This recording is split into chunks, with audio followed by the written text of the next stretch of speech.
Let's create your ideal customer avatar to actually drive more leads and sales. So timestamps below, along with some other helpful links and resources, including a link to our sales copy playbook, where you can take everything we're about to do and actually transform it into copy for your campaigns and funnels. Now we'll start really broad here, and then we'll just whittle down step by step until we get our exact ideal avatar. So we'll start with this opening question to essentially create a goalpost and then work back from there to our ideal customer. So here's the question you want to start with. Who exactly are you helping, and what precisely are you helping them achieve? And so with this question, we're going to answer it with this simple formula. I help ideal client take action so they can result. So this is going to be your 15-minute elevator pitch for your entire business, right? Or one specific offer that you're working on here. And we'll get much more specific into the details, emotional triggers in a moment. And so we'll go with the classic marketing example of a contractor drilling a hole, right? So because nobody really cares about holes in walls, this is what our sentence would look like for someone who drills holes in walls. I help first-time home buyers drill holes in walls so they can hang bookshelves and pictures. And I really like this example because it gets to the heart of what most new marketers and most new entrepreneurs miss, and that is nobody cares about the hole, right? They only care about what the hole allows them to do. Mount their TV, put up their family pictures, their bookshelves or whatever. And so nobody goes to Google and types in contractor who drills holes, right? They go and look for TV mounting, or they go and look for someone who's going to hang what they need on the wall. And so as we go through this process, we need to focus on the TVs, the bookshelves, and the picture frames, and not so much what we do, which is drilling holes in the wall. Because at the end of the day, our customers don't care how we give them the results or overcome the roadblocks. They only care what we actually do, the results and benefits that they get as a result of the work that we do.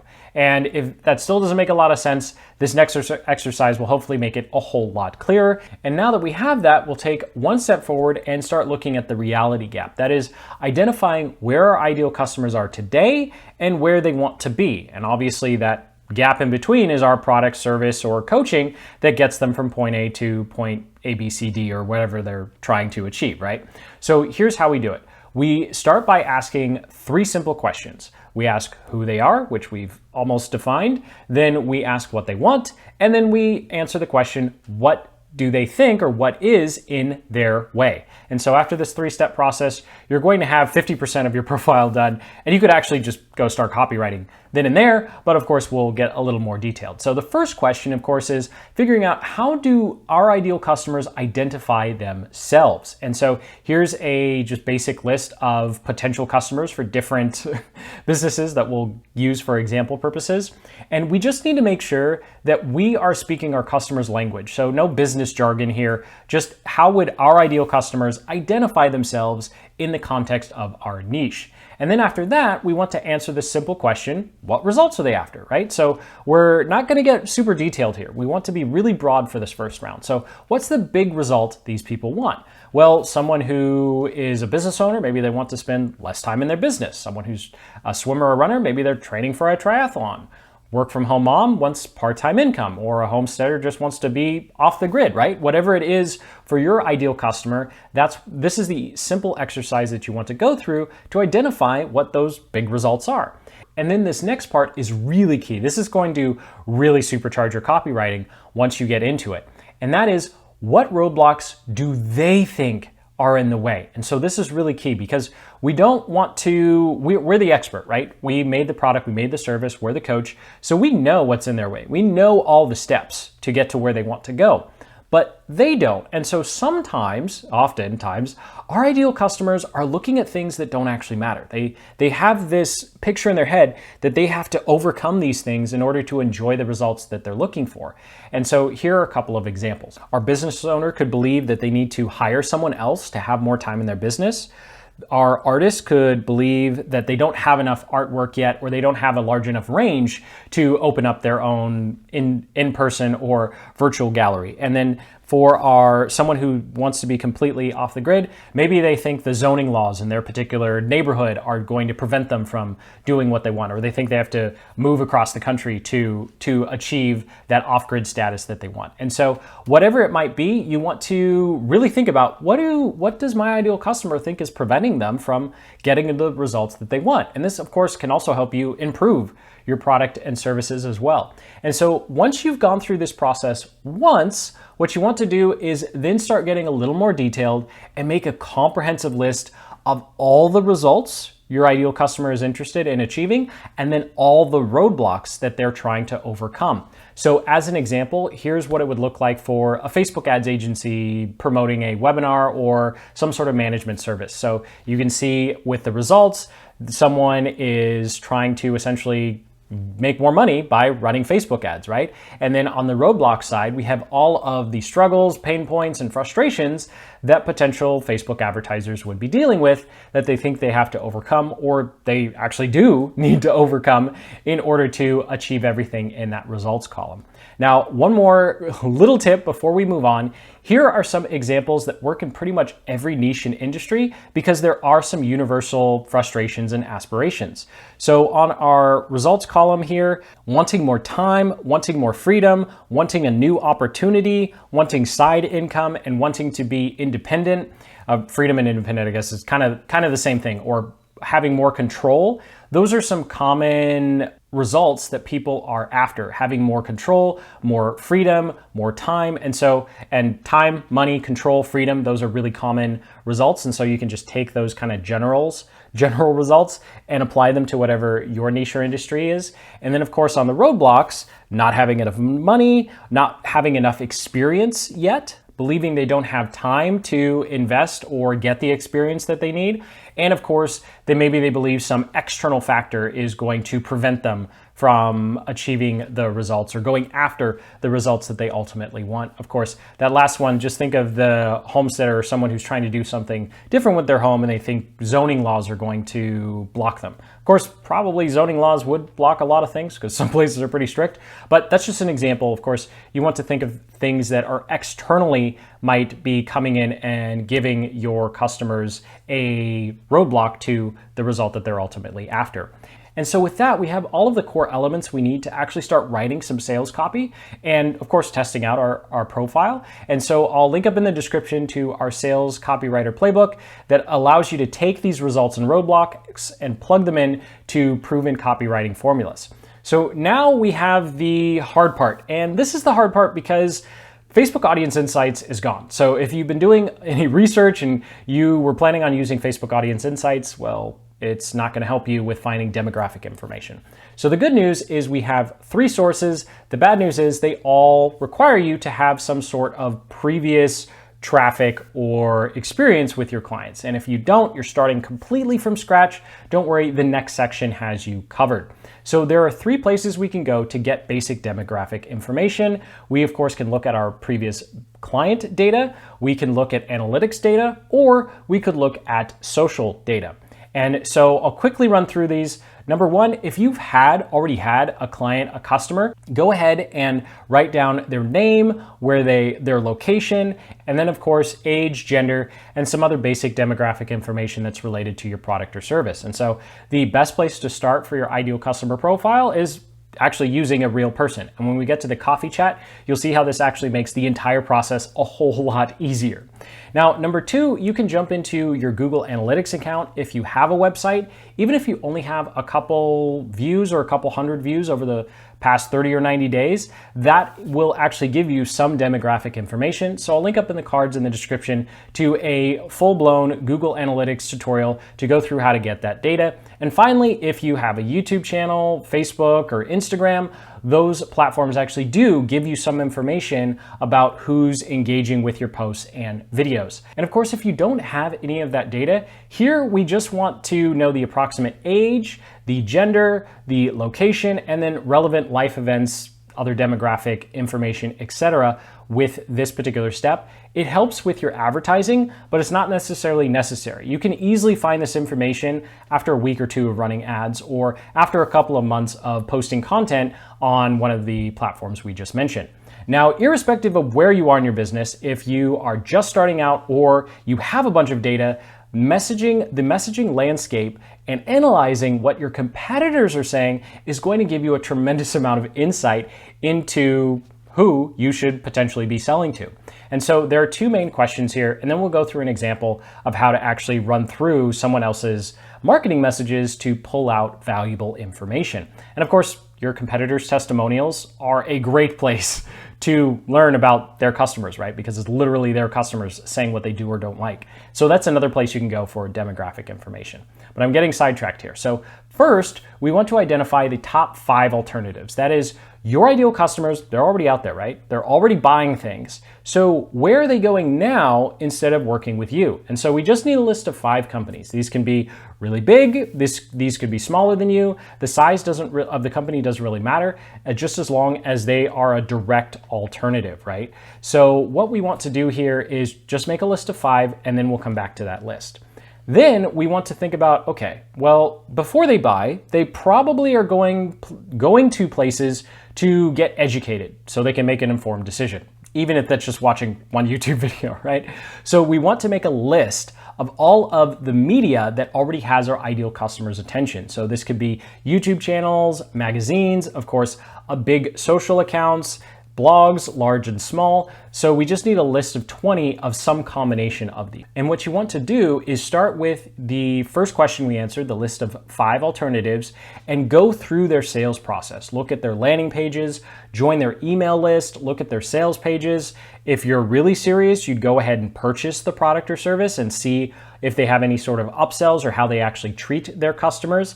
And you might actually be able to interact with their customers inside of their support as well to learn more. Comment sections are a goldmine for understanding people's problems and the results they really care about. And the whole point of this process is to just deconstruct the marketing messaging and who's already engaging with your competitor alternatives, and then pull out the results and roadblocks that are talked about in those marketing messages and add them to your own profile.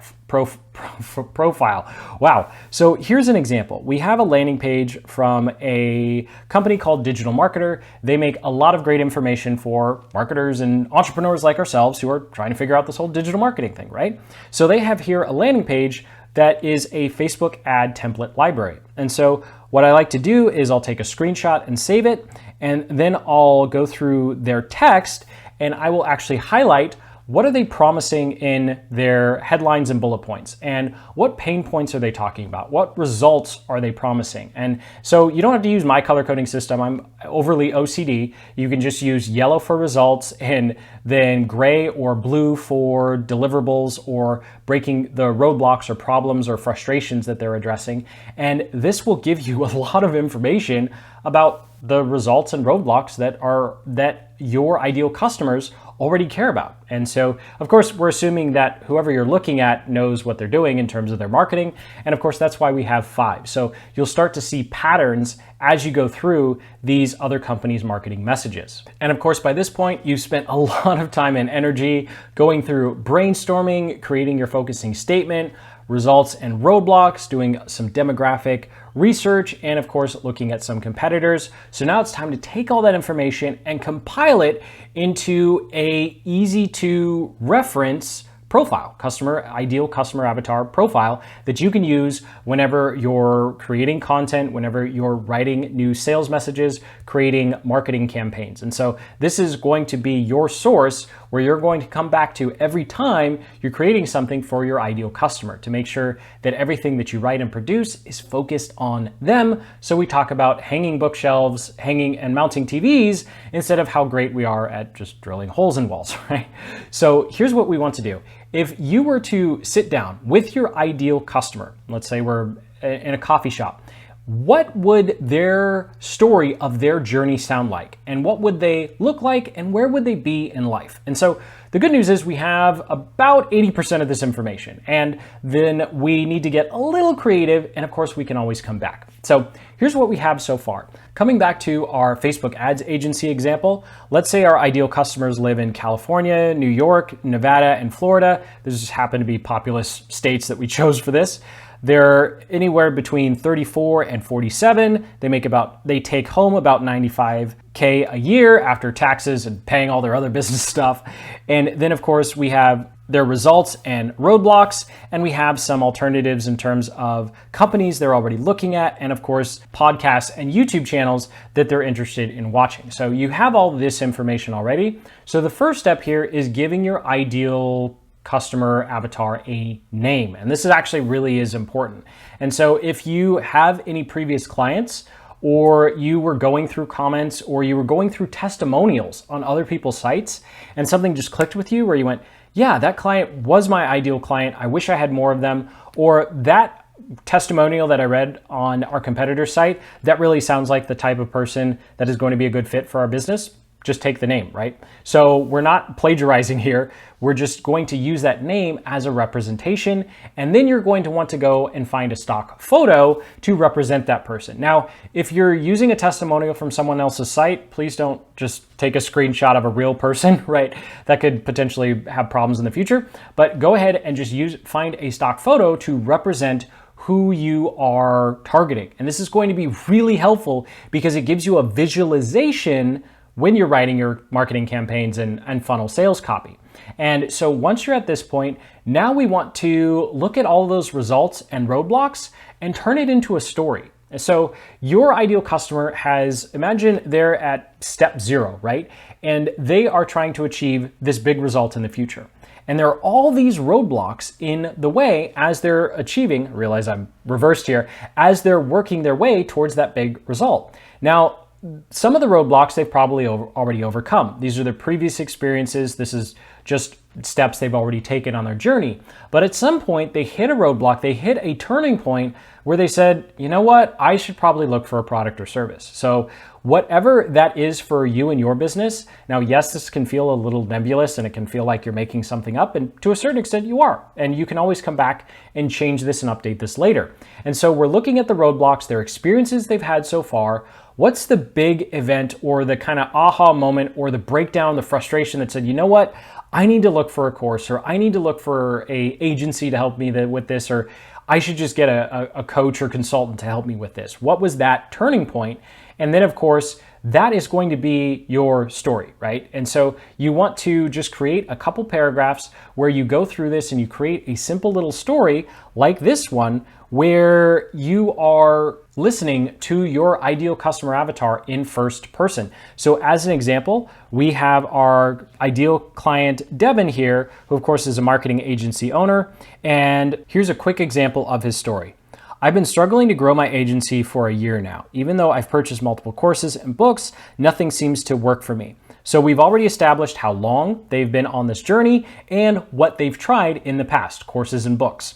And then we say, and then he goes on, I still don't know what kinds of clients to target or how other marketers specialize in a particular field. I keep doing everything I see everyone else doing, but it doesn't work for me. It's frustrating to watch so many new agencies pass me when I feel like I'm doing more than they are. And so we're touching on some of the roadblocks, we're touching on some of the things they probably already tried, and we're bringing to light their current frustrations and really some emotions behind, well, I'm seeing everybody else be successful and I'm not, and I think I'm doing the same thing. And so you really want to hone in on what are those frustrations and what are the things that they've already tried. Of course, if we were selling a course and not a product, we could just as easily say, have our ideal customer gone through YouTube University for the past 6 months and they just are tired of hearing the same information over and over again and they think they're missing something, right? And with that, you have your ideal customer profile. You are off to the races to start writing some copy. So link in the description to our sales copywriter playbook to take all of these results, roadblocks, and this customer journey story that you've created and actually transform it into headlines, bullet points, and of course, stories that you can use in your own marketing and funnel campaigns. So hit that like button, subscribe for more marketing guides just like this one, and until the next, keep building the business you love.